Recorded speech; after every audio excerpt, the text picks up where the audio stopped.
Good afternoon, my name is Peter Leskis and I'm the National Sales Manager here at Test Products International in Beaverton, Oregon. And I'm here this afternoon with our Model 319C, the Pocket Digital Thermometer. This particular unit was specifically designed to take grill temperatures. So, got this nice contact tip there. I can put that down on the grill and get a nice little accurate and quick temperature reading. The particulars on this unit, accuracy is plus or minus 2 degrees Fahrenheit.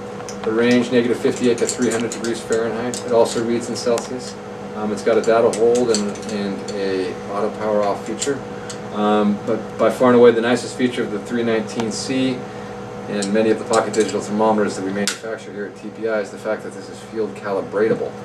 So if I want to take this out of the box, I've got plus or minus 2 degrees accuracy. A couple months down the road I want to make sure that it's still in that accuracy range. I can simply use a glass of ice water to calibrate my unit. So I'm going to turn my thermometer on, and I take about an inch of the stem, and we're pretending, of course, that this is ice water. I'm stirring it around, and once my temperature is stabilized on the unit, I'm going to hold and press the data hold cal button. I'm going to hold that down for approximately 8 seconds. And that's going to put us into calibration mode.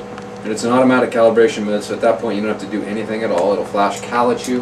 You just keep stirring it around in the ice bath, and it will calibrate the unit for you back to the plus or minus 2 degrees F.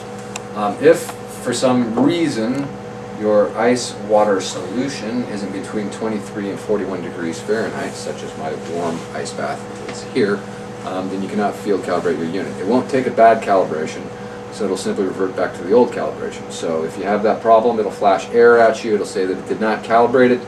That'll let you know that you need to get more ice into your water solution here, make sure it's between 23 and 41 so that you can get that field calibration.